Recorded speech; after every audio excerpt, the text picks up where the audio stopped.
This is episode number 5 with one of Australia's best fitness trainers, Danny Kennedy.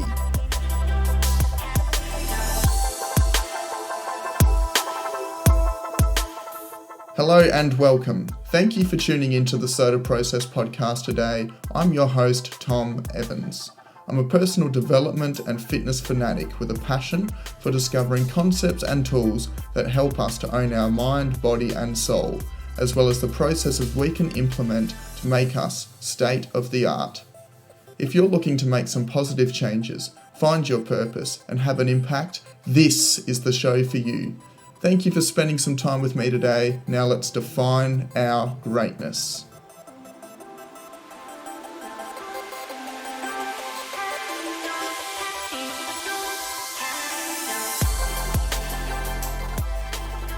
Hey legends, before we get into this week's awesome episode, I have an exclusive offer for you guys as listeners of the SOTA Process podcast.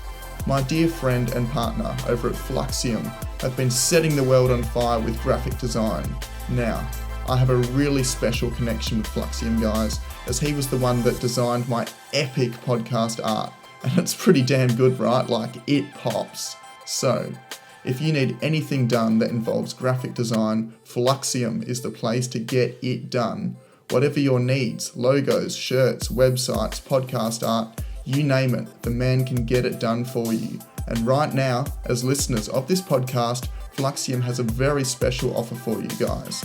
He is offering a 20% discount off your first 2 graphic design orders. Yep, that's a 20% discount off your first 2 orders from Fluxium. All you need to do is mention the word SOTA in your inquiry and the discount is yours. I'm a massive fan of Fluxium's work, guys, and I would not go anywhere else for my graphic design needs. The designs will take your breath away, so be sure to hit Fluxium up on Instagram, Facebook and Twitter at Fluxium. That's Fluxiem. Again, that's Fluxiem. Or find the website at fluxium.com.au. Be sure to check it out, guys. Fluxium's work is truly state of the art.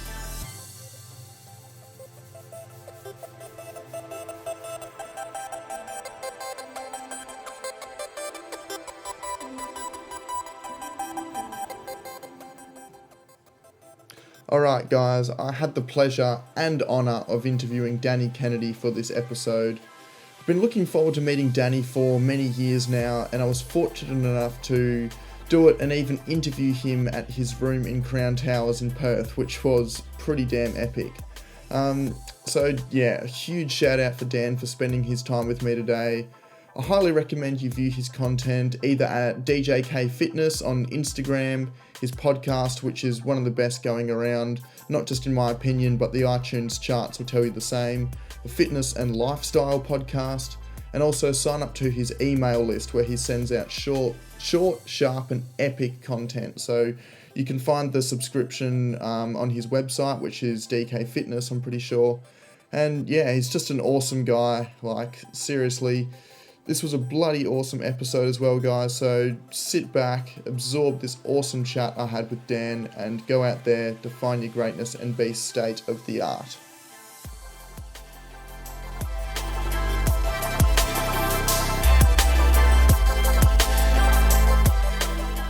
Okay, so welcome back to the SOTA Process podcast, everyone. Got a very special guest on today, Danny Kennedy. Welcome to the show. Thanks for having me on, man. Yeah, no worries. All right, so for those that don't know, Dan is a personal trainer based in Melbourne and has trained some pretty big name people like Dyson Heppel, Scott Pendlebury, and currently over here with the Keep It Cleaner girls on tour. So let's talk a little bit about your backstory and how you actually got into personal training in the first place.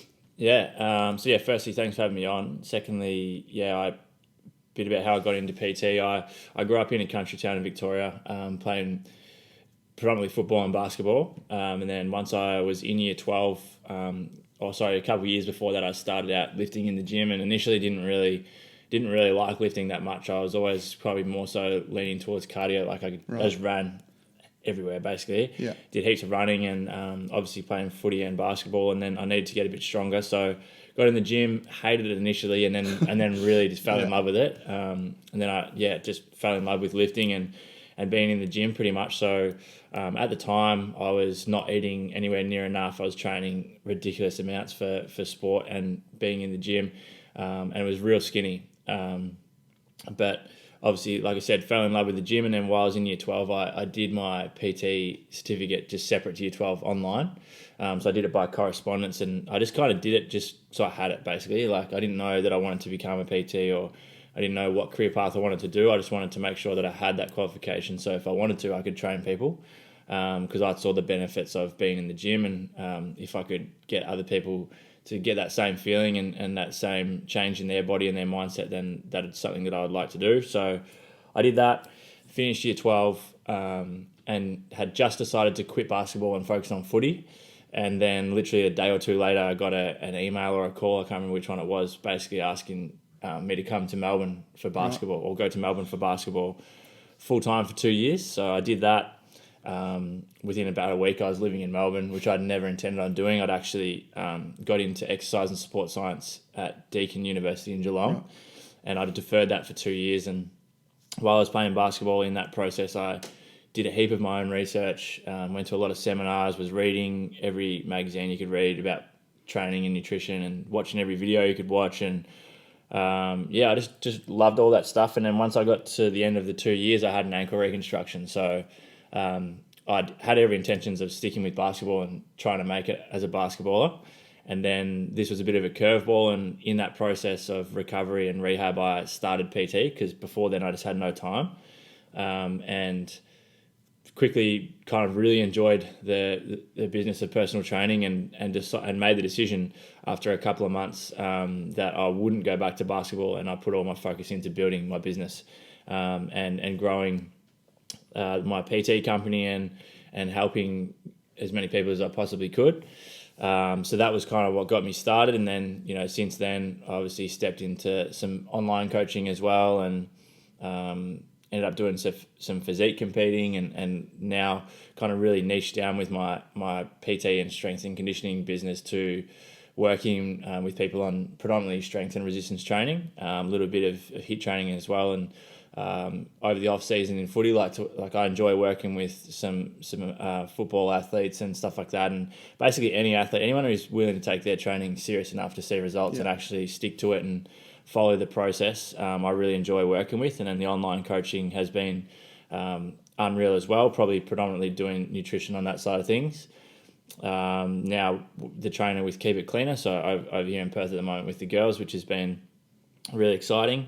Plenty of opportunity there, and then started my podcast. So there's been a shitload that's happened in the past, X amount of years since I left school, and definitely didn't expect it to be where it is now. Like, if I hadn't had the ankle reco, I'd probably still be trying to play basketball. So I'm not too sure. But so how did you sort of cope with that? Was it pretty big setback at the time?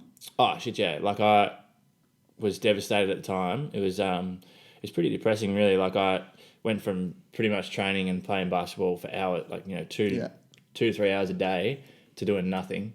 And anyone that knows me, like, even now I can't sit still for more than 5 minutes. So having to do that, it sucked. And obviously at the time I thought I was in a pretty good spot with my basketball. I'd improved heaps since I went to Melbourne, and wanted to play professionally if I could. And then, I don't know, after a couple of months, I just didn't miss it as much as what I thought I would. Probably realised that there was other stuff to do in life apart from just being on a basketball court. And as I said, once I really started to work as a PT and realised that I could build a business out of it, and it was something that was going to be long term. And I think the other thing I liked about it, and this is what I like about the gym as well, is that the work that everything is kind of up to me. If I'm going to if I want to see results and I put in the work, I'll see results. Yeah. Whereas with team sport like basketball, regardless of how much work I put in, that does not necessarily mean that I'll ever make it. Yeah. Doesn't necessarily mean that I'll ever be as successful as what I want to be.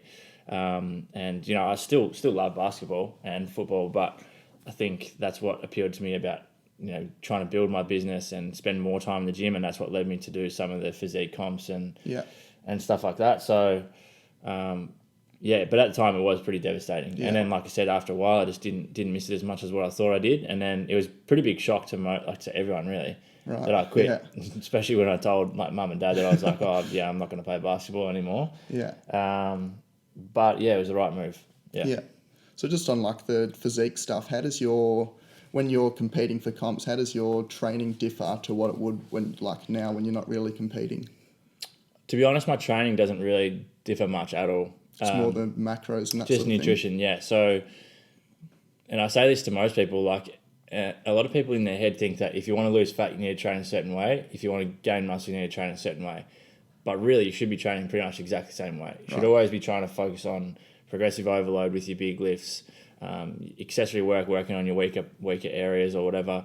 If you're in a calorie deficit trying to lose fat, then obviously the likelihood of progressively overloading is a little bit lower. So you probably focus more on at least retaining strength and muscle mass. But training wise, is pretty much exactly the same. So right now, like if I decided I wanted to get as lean as I could, I wouldn't change a thing with my training pretty much.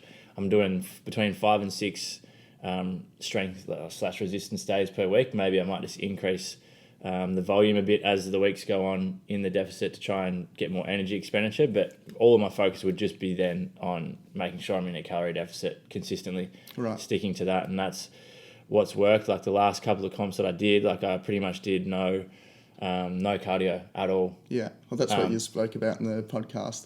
Literally none at all. Right.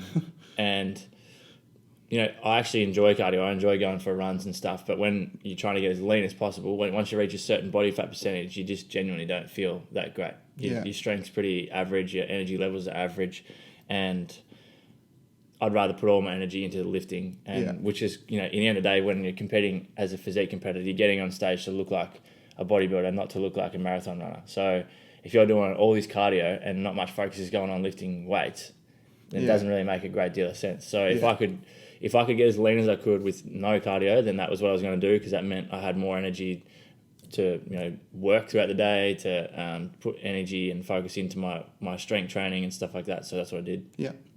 Cool. So you're obviously like a pretty big advocate for flexible dieting compared to other diets and that sort of thing. So why are you sort of so fixed on that as the best approach? Because I think that every single diet falls under flexible dieting. Right. So, paleo, intermittent fasting, keto, whatever it is, doesn't matter what it is, vegan, vegetarian, whatever. It all should fall under flexible dieting. So flexible dieting is not an actual diet. There's no rules as to what you can and can't eat. And that's probably the thing that I like to explain to people the most, is that you don't need to cut out certain food groups. There's no certain foods that are going to make you lose fat. There's no certain foods that are going to make you gain fat. That's just not how it works. Yeah. In the end of the day, like scientifically, it's proven that it comes down to being in a negative energy balance, so calorie deficit to lose fat, positive energy balance or calorie surplus to gain weight. If you're consistently doing one or the other, you're going to see those results regardless of what you're eating. Yeah. So for me, like in the past, as I said, I was quite skinny, and that was pretty much due to me being afraid of eating certain foods because I thought I was going to get fat, which is just ridiculous when I think about it now. But at the time, that's what I thought. So I was avoiding all these things that I liked, and if I did eat them, I'd feel bad about it. So that led to a pretty shitty relationship with food. So now I don't cut out any certain food groups. I make sure that majority of my foods are coming from nutrient-dense foods and I guess quote-unquote healthy foods. Yeah. And I'm really, when I'm trying to lose fat, for example, and I'm being really strict with it, I'll make sure that I'm very close to my target calorie goal. I always nail my minimum amount of protein. And then if I'm really serious about it, I'll track all 3 macros, so carbs, fats, and protein. Yeah. Otherwise, for most people, I just say track your calories and your protein, and then your carbs and fats ratio doesn't really matter that much, because it really doesn't. In terms of body composition, it doesn't make much of a difference at all. It's pretty much just personal preference. So, right. So when I say all diets fall under flexible dieting, what I mean by that is that if you follow keto, the only way that you can lose fat is if you're in a calorie deficit, regardless of whether you're not eating carbs or not. If you're vegan, you can eat enough vegan food to gain fat. Doesn't mean you're automatically just going to lose fat. I think people pair all these diets with fat loss. So, for example, intermittent fasting. Yeah. You can still gain weight doing intermittent fasting if you eat enough. Yeah. Just like if you eat enough broccoli and chicken breast, you can still put on weight if you eat enough of it. The likelihood of it's probably a little bit lower.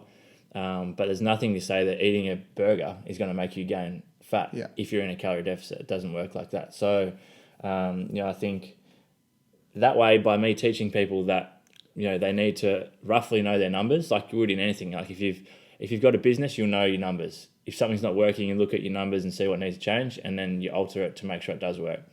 If you've got a car, you want to know how much fuel you've got, you want to know how fast you're going, so then you're going to get to your destination and you're not going to get a speeding fine. Yeah. So I don't see why it'd be any different for your body composition. And a lot of people hear about tracking macros and stuff and then think, there's no way I can do that. It's too much effort, or I can't be bothered.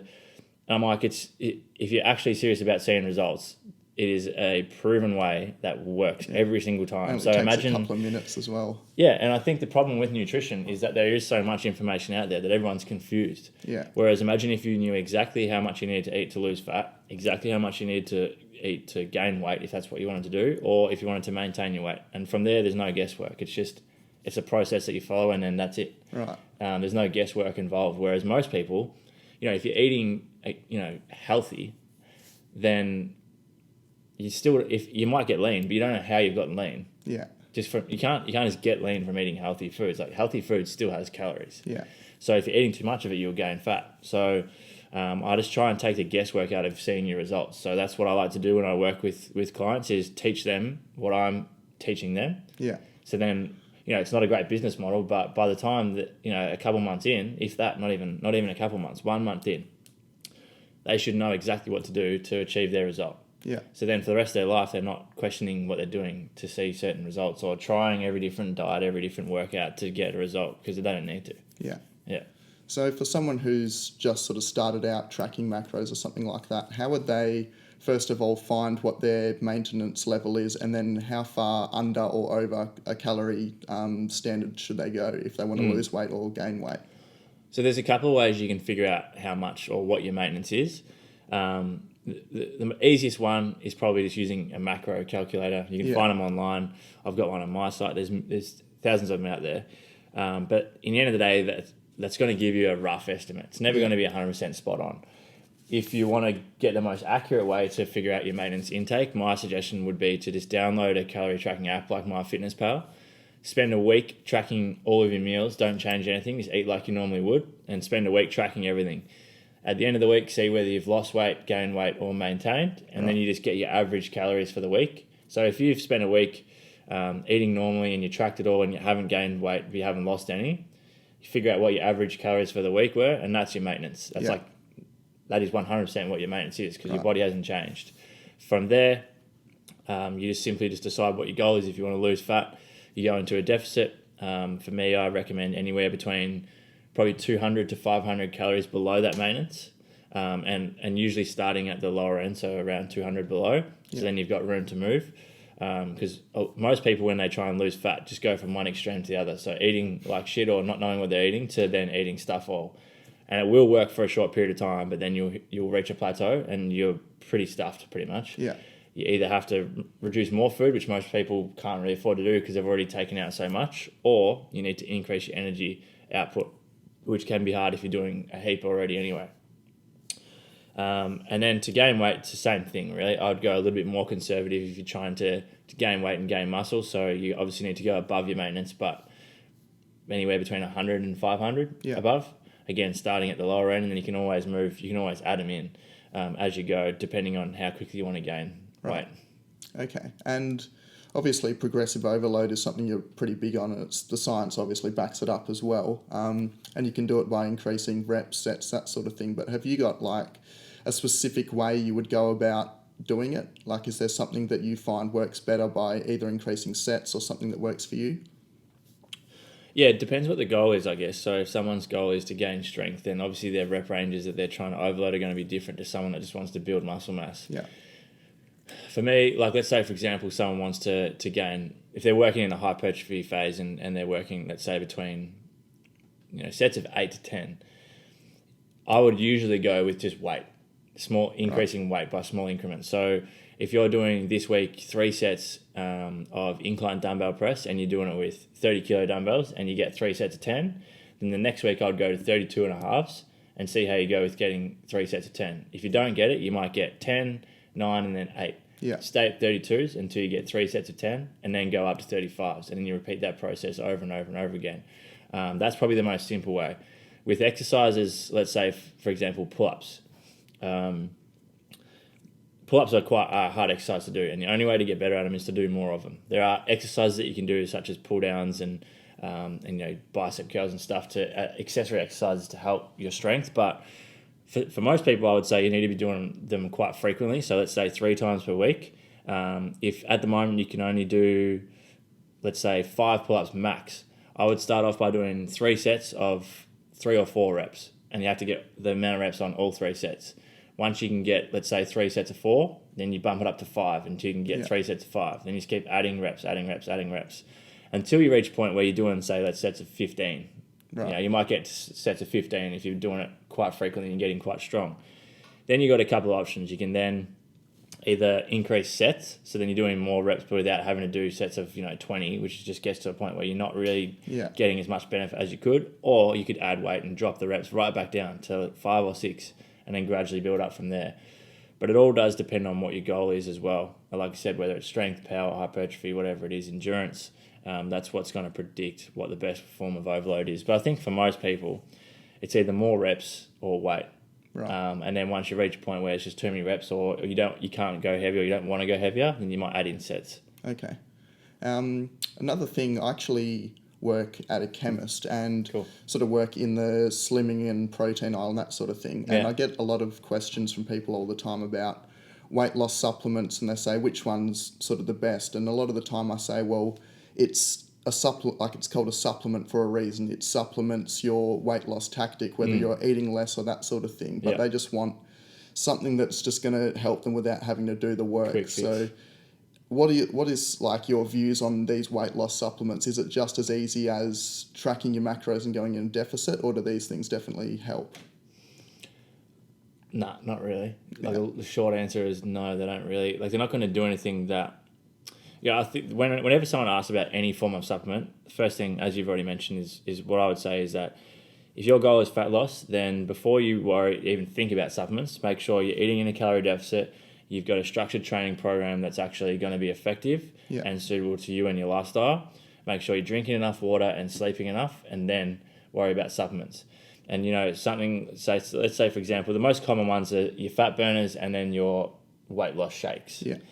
So if you, let's say for example, you had 10 weight loss shakes per day, you're not going to lose weight most likely because you're going to be having too many calories. So a weight loss shake is not automatically going to make you lose weight. It's just a good substitute to have instead of eating food or something that you could have throughout the day that's just going to work towards your calorie target. For most people, I wouldn't recommend that because you're probably going to be still hungry after it. Yeah. Most of them taste like shit, and it's nothing that you couldn't get from food. So if you can get your nutrients from food, I always recommend doing that. Something like a whey protein is a great way to get in protein if you're struggling to get it from your food, or if it's more convenient after you work out, or if you're busy, whatever it is, that's great. A fat burner, most of the time, the thing to understand about fat burners is they're not actually, most of the time anyway, they're not going to be burning fat. Yeah. You know what I mean? So what most fat burners do is they increase your metabolism for a short period of time. They'll increase your heart rate for a short period of time. They'll suppress your appetite, and they may help metabolize fat stores, and that's pretty much what they're doing. So yes, your heart rate might be higher, which then may mean you go and expend more energy, which then leads to more fat loss because you're putting yourself in a further deficit. Your heart rate is elevated for a bit, your metabolism is briefly elevated, but in the end of the day, if you're still eating in a calorie surplus and you're having a fat burner every day, you're not burning fat. You're not going to lose fat. Yeah. I promise you that. I'll pay you $1 million if you lose fat eating in a calorie surplus if you're having a fat burner. For me, sometimes I'll use one if I'm in a deficit. The only reason I would use one is that my body fat is at a point where it's quite low, so I'm quite lean. My energy levels aren't great throughout the day, and I might have big days at work. And a fat burner, can be a great way to keep my energy and my mood up a little bit when I might be dropping off in energy throughout the day, keep my concentration up a bit, and it may also help suppress my appetite. So if I'm in a deficit and I'm hungry all the time, then if I can have something that's going to help me not feel as hungry, then that's going to be beneficial for me. Right. That's when I would use one. Yeah. Okay. Are there any sort of other supplements, like I think you mentioned, like whey protein and things like that? Is there one specific brand that's necessarily better than others? Brand. There's a couple of brands. There's probably 3 brands that I've used over the years that I really like. So with the whey protein, the best quality that I've used is by Swift supplements. Jarrah is a strength and conditioning coach, like sports scientist. Yeah. He initially developed the product, so it's his company. He developed it because he was working with athletes and couldn't really recommend any supplements for them that he knew exactly what was in it. So he just went out and made his own, and now he's got some really, really high quality products. They taste pretty good as well. They taste great. Ones, yeah. They're all SOTA and WADA approved. The flavors are nice. The ingredients is great. It's a little bit more pricey, but that's because you get what you pay for. So you're paying for high quality product. Yeah. The others is Muscle Nation. So Muscle Nation have only recently brought out their supplements, but I personally know Chris, the owner, and I know the amount of time that he put into. He previously worked with EHP Labs, which is another company that I would recommend. So he put in a lot of time with making sure that the ingredients were going to be the best of the best. He didn't take any shortcuts with pricing and stuff. He made sure that everything was going to be the highest of quality. So with the whey protein, even their fat burner and their pre-workout, I really like Muscle Nation stuff. With whey protein, I usually use Swift, and then if I'm using a fat burner or if I'm having pre-workout, I use Muscle Nation. Right. And in the past, I've used a lot of EHP Labs, which I also think is a great quality product. Cool. So you've obviously built yourself a pretty good following online and a pretty good support base. So how long did it take you to actually sort of get to that point, and why has your content become like that? It's obviously pretty relatable to a lot of people, and how have you actually made it relatable, I guess? So I guess the platforms that I use the most at the moment would be Instagram, my podcast, which I've been doing now for about 3 years, and my email list. They're probably the three that I like to use the most. Email list I started a few years ago from the advice of a guy I was working with at the time who was working on my SEO for my website, and he basically said that like your email list is pretty much the only data that you'll own of your following. Right. So if Instagram went down tomorrow, it doesn't matter how many followers you've got, you have no contacts. Yeah. Like you have no following anymore. If Facebook goes down, you have no following anymore. If you have an email list, you still have contact with all of them. So I send out regular content to my email list, which I've built up over the years. My podcast, as I said, I've had for 3 years, and I've been just gradually building up at least one episode every single week without fail for the past 3 years. That took a long time to build up. It's only starting to really kind of get a lot more downloads and stuff over the past probably 6 to 12 months. My Instagram I started in the end of 2013. Yeah. So ages ago. At the moment, I've got about, I think, 36,000 followers, which is a lot, which is, when you think about it, is a lot of people, but at the same time, compared to some other people, it's not much. Yeah. But what I've always done from the start with that is post regular content. So every single day, I've tried to make majority of the stuff I post to be relatable and like valuable to at least one person. So, and the way I make it relatable is I just don't I just say it how it is. I say stuff that's actually going to help people. I'm not trying to post stuff to make people think that my life's great. Come check this out, like look at me type of stuff. It's all like, I might use photos that are well polished photos from a photo shoot or whatever, but the message is always the same. Like it's stuff that's going to help people consistently, and like I said, it's taken ages, like 2013 to 2019, and it's really only been since probably the start of 2017, or even might have been 2018. I think at the start of 2018, I was on 10. I reached 10,000 followers. Right. And it's gone up a fair bit in the past 12 to 18 months, which has been good, but it took ages to get to that point. But the thing that I'm happy about is that whole time I haven't changed anything that I post. I just keep posting the same stuff. And it was a similar thing with my podcast. I knew that in time that if people started to listen, there was good content there. And I think people just like it because, like you said, they can relate to it, they can use it, and it's just free. It's there every single day. So, and that's what's worked for me with my business as well. With my marketing and stuff. I wouldn't even call it marketing, but the way I try and get more clients and the way I try and reach more people is just that. It's just put out free content that's going to help people consistently over and over and over again. So then when someone does need help, I'm more likely the first person they're going to think of because I've given them so much for free. Yeah. Yeah. Perfect. So what about meditation as well? You're a pretty big advocate for that. Yeah. So I actually put a post on my story the other day saying, do you believe in the power of meditation and whatnot? And a lot of people actually said no, but I feel like that's probably from people who haven't really tried it. So to you, what's the impact that meditation's had for you?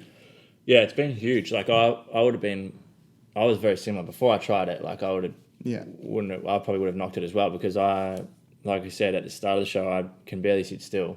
Yeah. Let alone sit down and meditate. And I initially started just probably definitely more so for my mental health. And I started using the Headspace app.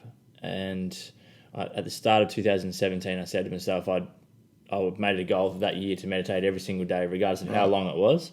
And since January 1st of 2017, I haven't missed a day. Wow. So every single day I do it. Yeah. In the mornings, like I said, some days could be 15 minutes, other days might be 3 minutes, might be 5 minutes, 10 minutes, doesn't matter. At least I try and get a little bit done every single day. And for me, it's just been good to be able to, in the morning, it just puts me in a great headspace to start the day.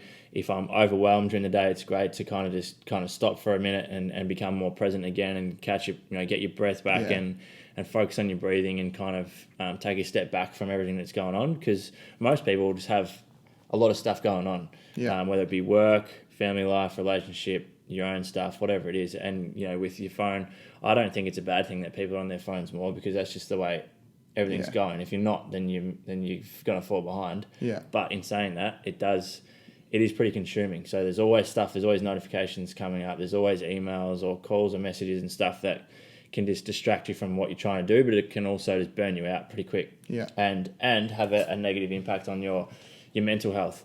So for me, I just love meditation. It's been awesome. Yeah. I'd highly recommend everyone try it. And I guess the mindset you want to go into it with when you try it is that you're not going to just do it for the first time and then feel like a yogi, or you're not going to feel like some meditation master after 3 sessions. It takes ages, and it took me a long time to really feel or see the benefit from it. There's even some days now where I do it and I finish and I go, I didn't really get anything out of that, or I didn't even switch off, or I was just thinking about other stuff the whole time. But there's some days where even if it's for a split second, I just kind of think about absolutely nothing and become fully present, then it just makes a world of difference. So just got to stick with it. But I would recommend it for everyone. Yeah. And how do you keep motivated? Because obviously a lot of for everyone, there's going to be days where you don't have much motivation. But what is it that you do to sort of turn yourself on when you need to? I think I wouldn't say that I'm lucky, but I don't usually struggle that much with lack of motivation. Because you love what you do, basically. Love what I do. I love being able to help people, and I also know I just kind of like to look back at say 5 years ago, the position I was in then compared to where I am now. Look at what I've done in that time in terms of what the process was to get to where I am now. Yeah. And that gives me confidence that on the days where I don't feel like putting out a podcast, or the days where I don't feel like putting out free content on Instagram or writing an email, that's what's gotten me to where I am now. Yeah. Which is not even close to where I want to be, but compared to where I was, it's huge. So I just look at the reason why I started in the first place, where I want to be in the end, what's gotten me to where I am now, and then I like to, I use things like writing down goals every single morning. Yeah. So daily goal setting, the meditation, writing down what I'm grateful for and stuff like that. And every now and then I'll put on a motivational video or something like that if I need to, but I think it's important to understand that you shouldn't need to rely on a motivational video or a motivational speech to give you enough motivation to go and train every single day, because that's not always going to be there. So when that's not there, you need to have a reason, or you need to kind of know your purpose as to why you started in the first place to motivate you to do that stuff. Yeah. And that, for a lot of people, I think for a lot of people, they don't even know why they're doing it. They're just doing it because they think they need to, or because it's what they're used to. So when they actually take a step back and look at why they're doing it, they can't even answer that question. So it may not be that may not be the best option for them. So it can be a good thing sometimes to have lack of motivation, because you can then figure out what you actually want to be doing, and then put all your focus and energy in that and find kind of what your passion and your purpose is to see the best results. Because in the end of the day, if you don't enjoy what you're doing, regardless of how much you work at it, you're never going to reach your true potential. Yeah. You're never going to fully enjoy it. You're never going to be able to give 100% if you don't actually enjoy it. Yeah.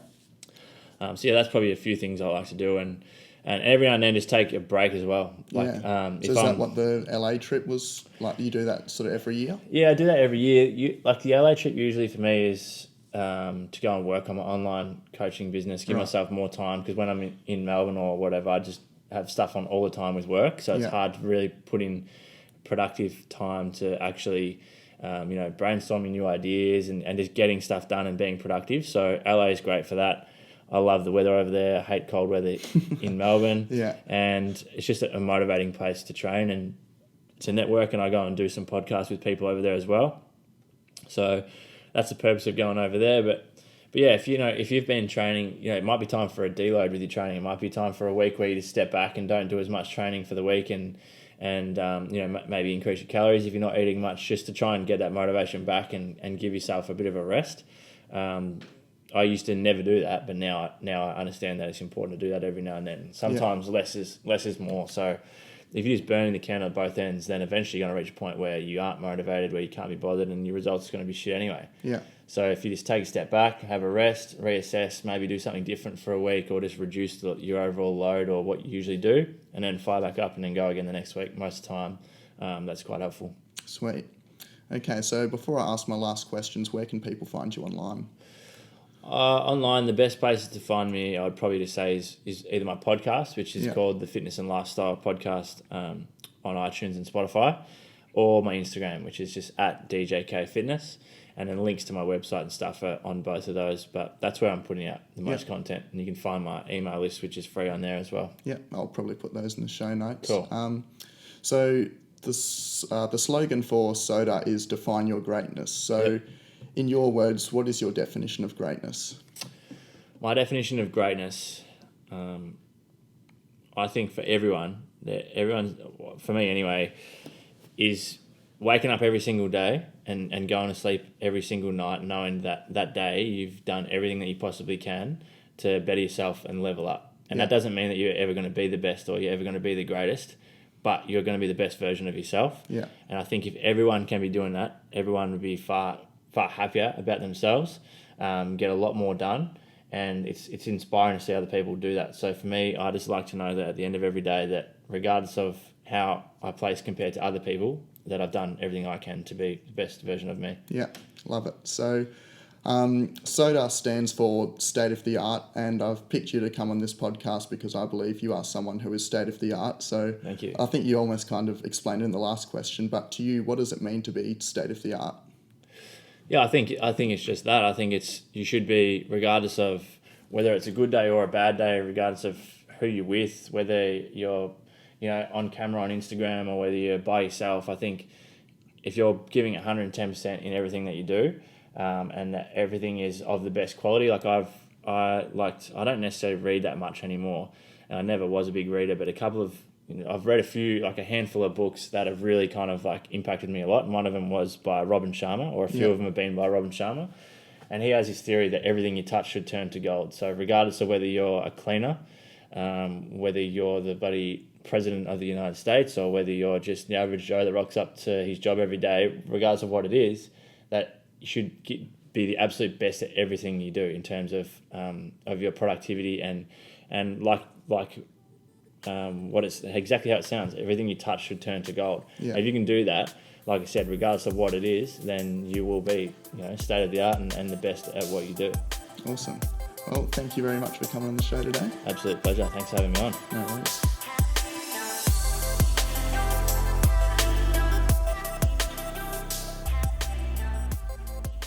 Wow, what an episode. A huge thank you for Danny for taking some time out of his busy schedule to do the podcast with me today. And I have no doubt that you could have taken something out of that episode. I'm a huge fan of the work Dan does, and all his content is just so relatable, it's applicable, and it is literally backed by facts and science. Now, before I get into my biggest takeaways from that interview, I just want to say, if you are someone that either has never been to a gym or goes to a gym and lacks a bit of direction, for example, you may go into the gym without a set program to follow and you just kind of go in there freestyle, which I guess if you're just going in like that, in the long run, it's not really going to be a sustainable way of training. So if this is you, you should definitely look at investing in one of Danny's programs. Now, I've personally used the Scrawny to Brawny program, which from memory is literally only about $50 or something like that. It's ridiculously cheap. And for it, you get so much content. So you get a 12-week, 3-phase training program, as well as a diet plan, and so much more info. So I highly, highly recommend you do that. And to me, it is just like the best damn good value you can get. So I personally found it to be an awesome program that tested me in so many ways, but it was also very enjoyable, which is the key to sustainability. And even the programs I write for myself now are very similar, or they're almost based off those programs that I bought off Dan. He also has 2 different female strength and fat loss programs and many, many more, so I highly recommend you give them a look, guys. Now, Dan also has a podcast which has rated as high as number 1 on the iTunes charts for its category. So you can find that on any podcast platform. It's called the Fitness and Lifestyle Podcast. Awesome, awesome episodes on there, guys. So relatable, and you would definitely take some value from it. It's also on all Virgin Australia flights, which is pretty cool. So if you're on a flight somewhere in a Virgin plane, definitely give the podcast a listen. Okay, so firstly, in regard to training, it was very interesting to listen to Dan's views on nutrition and how that actually affects your training and your life for that matter. He also talked about how he likes to always keep his style of training the same, doing some form of weight or resistance training 6+ times a week with some HIIT chucked in there as well. The only thing he would ever change is his numbers, or his macronutrient numbers, depending on if he was in a gaining phase or if he wanted to lose some weight.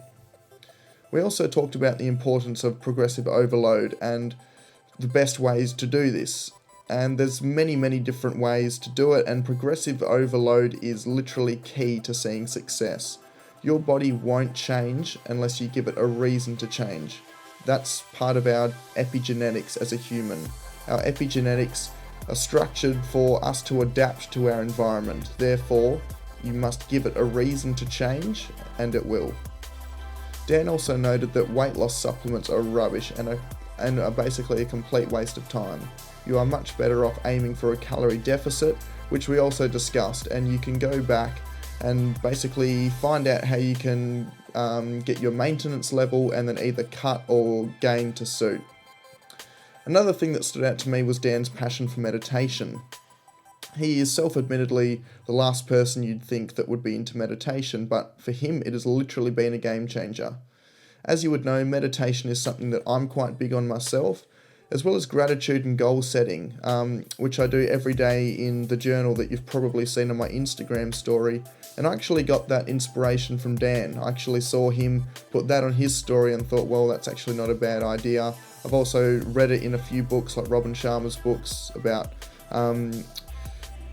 being grateful every single day, writing down your goals and that sort of thing. So definitely give Dan a follow on Instagram, because it's not just all fitness based, it's very much personal development and life based as well.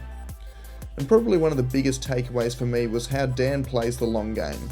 He realises that success will definitely not come overnight, and if it did, it would not be sustainable. He is hardworking and the results are starting to come, but self-admittedly, he's got a long way to go. At the start of 2018, he only had about 10,000 followers on Instagram. He now has close to 40,000, so it's pretty large growth over the course of 18 months, but before now it was relatively slow going by his standards.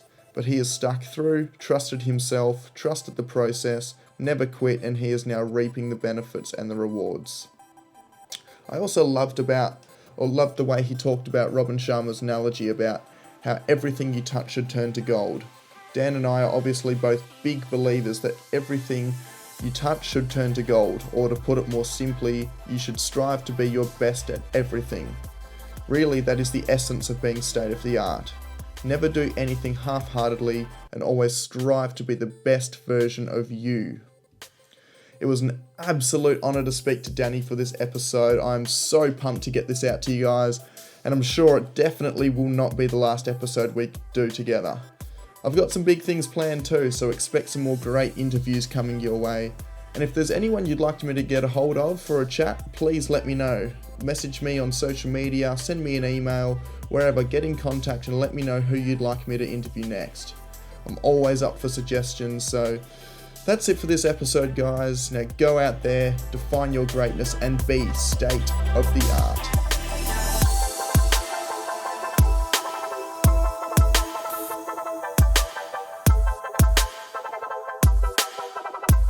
Hey legends, thank you so much for listening to that episode, and I hope you've taken some value and inspiration from it.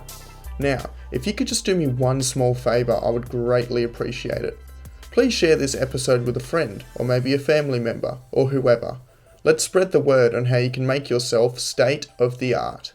Also, be sure to take a screenshot of this episode and post it on your Instagram story. Don't forget to tag the SOTA process and myself. And please, if you have time, leave me a rating on the podcast platform you use. I would really appreciate any type of support and feedback. Thanks, guys.